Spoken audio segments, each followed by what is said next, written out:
Hai Sobat Tani semua dimanapun Anda berada. Jumpa lagi bersama channel Jempol Terjepit. Kali ini kita akan membahas masalah hama pada tanaman sayuran. Namun terlebih dahulu jangan lupa like, share, and subscribe untuk menunjang keberlangsungan channel ini.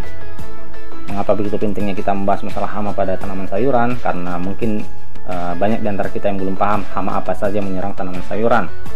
Bahkan petani sayuran sendiri terkadang mengetahui bahwa tanamannya terserang hama tapi tidak mengetahui jenis hama apa yang menyerang, sehingga salah mengambil tindakan dalam pencegahan dan pengendalian yang mengakibatkan membengkaknya biaya perawatan serta semakin resistennya atau kebalnya hama tersebut terhadap bahan aktif tertentu. Baik, kita langsung saja membahas hama umum pada tanaman sayuran. Itu ada lapan, kutu daun, trips, tungau, kutu kebul, ulat gerayak, ulat tanah, ulat buah, dan lalat buah. Yang pertama, kutu daun. Gejalanya mirip dengan tungau karena dia menghisap cairan yang di daun sehingga daun menjadi melengkung ke atas, keriting, kadang melintir ke samping. Daun seringkali menjadi layu, menguning, dan akhirnya rontok. Nah, si kutu daun ini sendiri berkembang biak itu sangat cepat sekali karena dia bisa bertelur tanpa mengalami pembuahan. Pencegahannya menjaga kebersihan lahan, tidak menanam pada lahan bekas tanaman sejenis secara berulang. Maksudnya, misalkan saja pada saat ini kita nanam cabai, periode berikutnya nanam cabai lagi, periode berikutnya nanam cabai lagi, itu sebaiknya dihindarin karena kita nantinya akan semakin sulit untuk menanggulangi hama dan penyakit pada lahan tersebut. Jika bisa, lakukan rotasi dengan tanaman yang tidak sepamili. Tidak menanam pada lahan dekat tanaman cabai. Nah, seperti yang saya jelaskan sebelumnya, tidak menanam dengan lahan yang sepamili. Pengendalian secara mekanis, cabut dan bakar daun yang sudah terinfeksi kutu daun. Gunakan pestisida alami seperti tembakau, bawang putih, dan lain-lain. Gunakan pestisida kimia jenis akarisida. Yang kedua, trips. Gejalanya itu ada bercak-bercak putih atau keperak-perakan atau kekuning-kuningan di bawah permukaan daun. Bercak awalnya tampak dekat dengan tulang daun, kemudian menjalar ke tulang daun sehingga seluruh permukaan daun menguning. Nah, biasanya si trips ini menyerang itu malam hari. Kalau siang, dia akan sembunyi di bawah daun atau di ketiak daun, atau yang paling gampang untuk kita amati itu dia akan sembunyi di dalam kelopak bunga tanaman. Jadi kalau kita mau ngamatin siang hari, tinggal buka aja kelopak, biasanya dia akan kumpul di sana dengan membentuk koloni.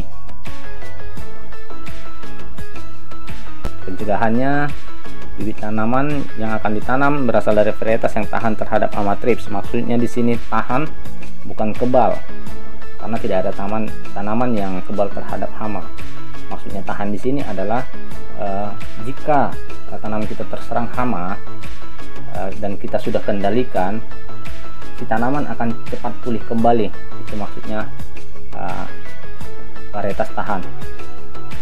Menjaga kebersihan lingkungan tanaman dengan melakukan penyiangan gulma. Usahakan penyiraman tanaman menggunakan sprinkler.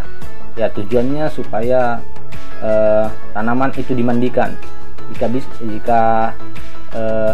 kita sempat atau jika kita mau, sebaiknya memang tanaman harusnya lebih sering disiram dari atas.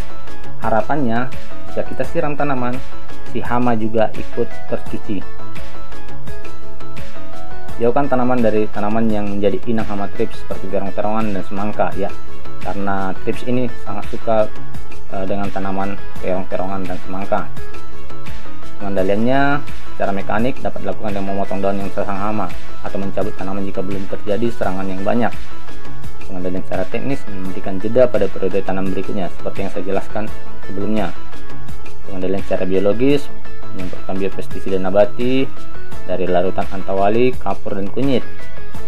Pemeliharaan tanaman yang telah sembuh dari serangan hama trips dapat dilakukan dengan pemupukan dan penyemprotan zat perangsang tumbuh. pengendalian secara kimia dapat menggunakan insektisida kimia.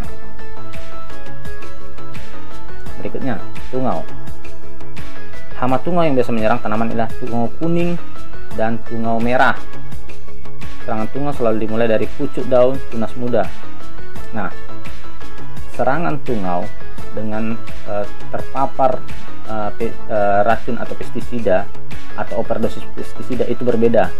Jika dia terbakar oleh racun atau bahan kimia, bagian yang terbakar itu saja yang rusak, dia akan memunculkan kembali tunas baru.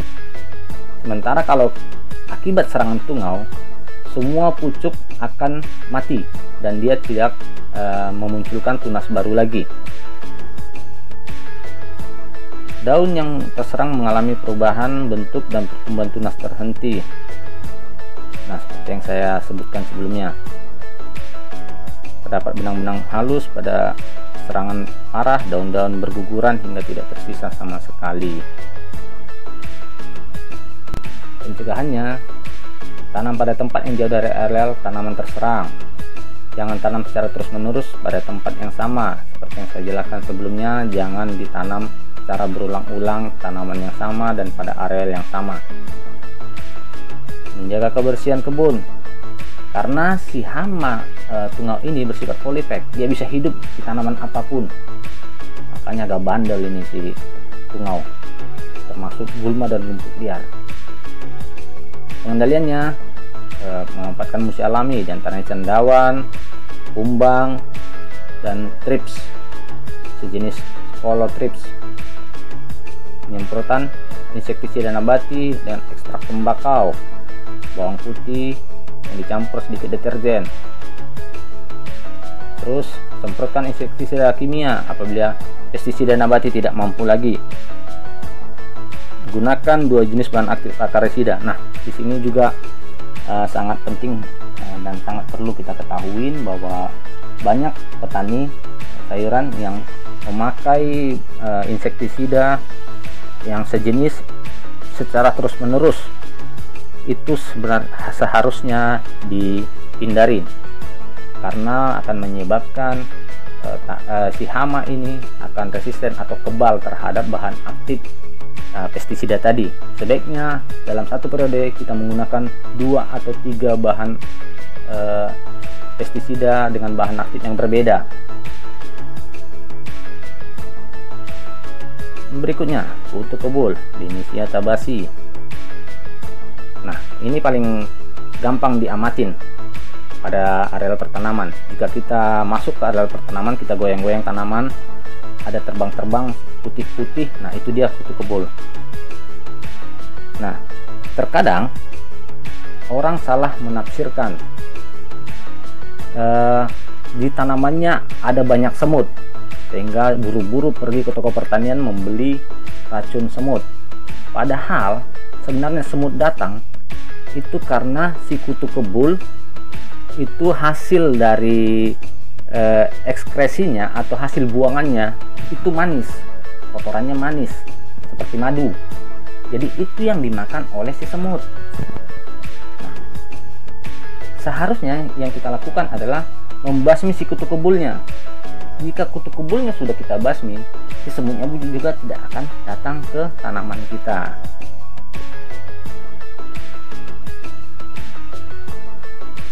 Pengendalian, hama ini dapat dilakukan dengan menanam pinggiran lahan dan tanaman jagung dan bunga matahari. Harapannya jika kita menanam jagung dan bunga matahari, kita bisa mengundang predator si kutu kebul ini. Jadi biaya perawatan kita itu bisa berkurang. Sanitasi lingkungan, terutama mengendalikan gulma daun lebar seperti babarutan dan ceplukan. Nah, ini juga kalau kita nanam sayuran, tanaman babarutan dan ceplukan sebaiknya dihindari ada di lahan kita. Pemasangan perangkap ikat berwarna kuning. Penanaman jagung selain menghalang fisik masuknya kutu kebul, juga krisan bermanfaat sebagai inang bagi predator kutu kebul. Penggunaan pestisida nabati seperti nimba, suren, mindi, serawangi. Gunakan insektisida kimia. Yang keempat, ulat tanah Agrotis ypsilon. Nah, hama ini menyerang bibit saat tanaman muda umur 1-2 minggu. Serangan terjadi di malam hari dengan cara memotong batang sehingga tanaman rebah atau patah. Nah, biasanya si ulat ini bekerjanya malam hari untuk memakan tanaman kita, dan pada siang hari dia akan sembunyi di dalam tanah atau di dalam tanaman gulma yang tumbuh di tanaman kita. Pencegahan: sebelum menanam, tanah diolah dulu secara sempurna dan bedengan. Dilakukan pembersihan gulma yang ada di bedengan dan parit menjadi tempat berlindung ulat. Disiangi hingga bersih untuk menghilangkan populasi ulat. Nah, penyemprotan ulat ini sebaiknya kita lakukan pada malam hari, karena si ulat itu bekerja dan makan itu di malam hari. Pada siang hari dia akan sembunyi. Jika kita melakukan penyemprotan pada siang hari, ketakutannya atau kerugian kita, jika dia bersembunyi, kita tidak tahu tempatnya dan dia tidak terpapar oleh pestisida, maka dia tidak akan mati. Itu makanya kita harus menyemprot pada malam hari.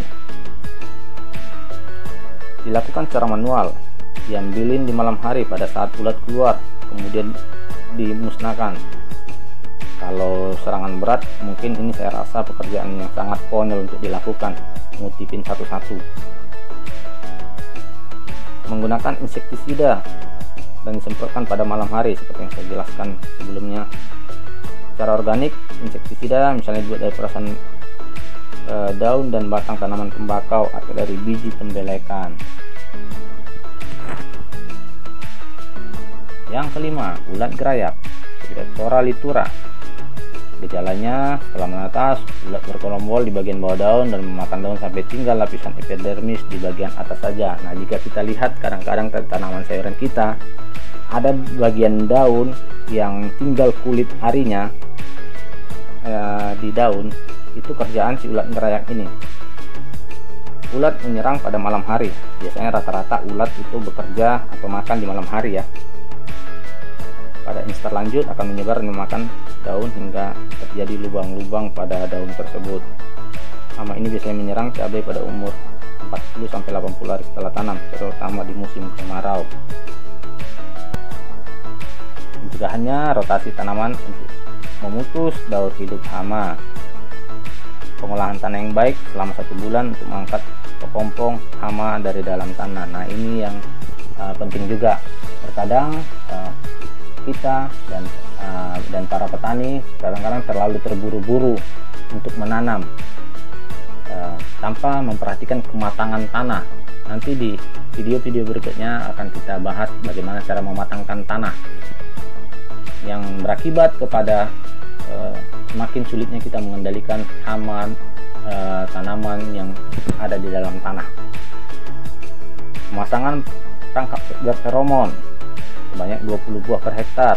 Pemasangan lampu perangkap sebanyak 30 buah per hektar. Pengendalian: penyemprotan insektisida jika kerusakan daun telah mencapai 5%. Nah, perangkap berferomon ini maksudnya jika kita mungkin pernah melihat di suatu areal pertanaman ada di botol-botol cat kuning, nah itu dia. Penyemprotan insektisida jika populasi kelompok telur telah mencapai 1 kelompok atau 10 tanaman. Penyemprotan insektisida jika tangkapan ngengat oleh feromon X telah mencapai 30 ngengat per 3 malam. Yang keenam, ulat buah Heliotis sp. Ulat melubangi kulit buah, masuk ke dalam buah dan memakan isi dagingnya. Lubang bekas gerekan yang ditinggalkan dapat menjadi jalan masuk untuk air hujan sehingga buah menjadi busuk. Nah, di sini kadang-kadang banyak juga di antara petani yang salah melihat antara serangan ulat buah dan serangan lalat buah.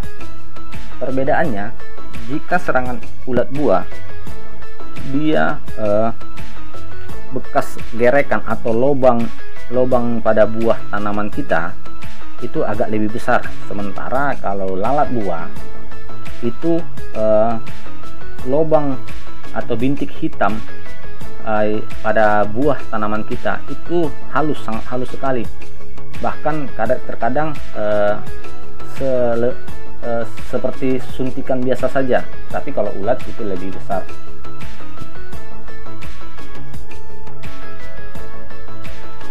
Pencegahan pengolahan tanah secara sempurna sangat dibutuhkan dalam proses pengolahan tanah. Pengendalian ulat imago dapat ditangkap dengan cara dipasangkan perangkat berupa seks feromon di area yang terserang. Musuh alami yang dapat digunakan untuk mengendalikan hama ulat antara lain partitoid telur, partitoid larva, jamur, dan nematoda parasit serangga. Kemudian cara pengendaliannya itu dengan penyemprotan insektisida. Yang ketujuh, lalat buah. Bactrocera sp. Gejala serangan lalat buah pada tanaman ditandai dengan ditemukannya titik hitam pada pangkal buah seperti yang saya jelaskan sebelumnya. Jika dibelah dan ditemukan belatung larva lalat buah, serangga betina dewasa meletakkan telur di dalam buah. Nah, yang merusak tanaman kita atau buah dari tanaman kita itu sebenarnya bukan si lalat buahnya. Dia tidak memakan tanaman kita, namun dia merusak pada saat dia akan bertelur. Dia akan menyuntikkan telur-telurnya ke dalam buah tanaman kita. Pencegahan, lakukan sanitasi lahan dengan membuang semua buah yang busuk akibat larva. Nah, ini juga saya rasa kalau serangannya sudah agak berat, ini suatu pekerjaan yang sangat konyol juga ya. Tanam cabai pada lahan yang steril untuk mencegah serangan lalat buah. Gunakan bibit cabai yang tahan terhadap hama. Gunakan lahan tanam bebas dari hama, tidak terkontaminasi oleh hama penyakit. Pengendaliannya, gunakan perangkap alternatif etil eugenol. Gunakan lem perangkat seperti metilat lem. Musnahkan lalat buah pada tanaman dengan cara manual, yaitu memetik buah yang terserang lalat buah dan langsung musnahkan dengan cara dikubur atau dibakar. Cara kimiawi itu dapat menggunakan insektisida. Demikian pembahasan kita tentang hama pada tanaman sayuran. Terima kasih. Jangan lupa like, share, and subscribe.